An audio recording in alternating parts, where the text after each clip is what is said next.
we're going to talk about how one day, just one single choice, can completely unravel a person's life. This is the story of the booth officer's secret. So let me start by asking you this. What does it actually take to break an honest person? I mean, really, truly break them. This story, well, it puts that question to the absolute test.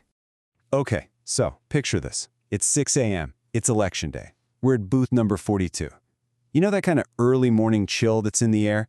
It's got that. But there's something else too, a kind of unease. The stage is set for what's supposed to be just another routine day. And at the center of it all is our guy, Vinod Tiwari. He's a booth-level officer. And get this, he's been doing this job for 12 years. So he's a veteran, you know? He has seen it all. But today just feels different. He's got this nagging feeling in his gut that something is about to go really, really wrong. 7 a.m. rolls around, the polls open, and things start off normal enough. But then, 8:17 a.m. hits, and that's when the routine completely shatters. The first glitch. And it doesn't stop there. A few minutes later, it happens again. And then a third time. Okay, this is no coincidence. There's a pattern here, and it's impossible to ignore. So what exactly is this glitch? Well, it's pretty wild. A voter comes in, they press the button for Party A, but the little paper slip that prints out, the VVPAT, which is the official proof of the vote, it shows the name for Party B, a completely different party. And Vinod sees this with his own eyes. This is no accident. Not a chance. Now Vinod, Hill's a pro. He does exactly what he's been trained to do. He quietly gets his supervisor on the line, trying to handle it by the book, hoping for a quick official fix. But the response he gets? It's like talking to a brick wall. He's told he's just overthinking it. The instruction is crystal clear. Ignore what you saw and keep the voting going. And right there, that's the first time the system he's trusted for over a decade has completely failed him. But Vinod can't just let it go. He decides, okay, I've got to test this myself. He casts a mock vote for a totally different party, Party C. And what do you know? The VVPAT slip prints out Party B. Again. Oh, yeah.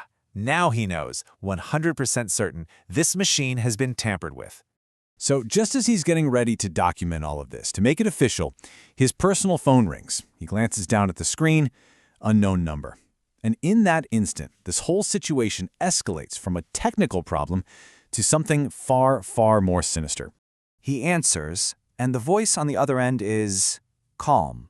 It's quiet. No yelling, nothing like that. Just this piece of chilling advice, a veiled warning. His honesty could be dangerous. And then the threat becomes deeply, deeply personal. They know his son's name. They know his routine. The person on the other end isn't just talking about a voting machine anymore. They're talking about his family. And for Vinod, everything changes. And here it is, the impossible choice. On one side, there's his duty. His entire career is built on upholding the law, on protecting the sanctity of the vote. On the other side is his family. His son, his wife, just surviving. His professional ethics are now at war with his most basic survival instincts. Even gripped by this fear, Vinod makes one final act of defiance. He does the only thing he knows how to do. He starts to write a formal report, documenting everything. It's his last stand for his conscience. But then his superior, the sector officer, arrives. He walks over, takes the report from Vinod's hands, he reads it, and then without saying a word, he just rips it into pieces. And it's not just paper he's destroying, right? He's destroying the truth itself. And if that wasn't enough, the officer confirms Vinod's absolute worst fear. His words are clear. Everything is known at the top. This isn't some rogue operation. No, this is a sanctioned, controlled conspiracy. And Vinod realizes he is completely and utterly alone in this. And then the two words that just seal his fate. It's an order.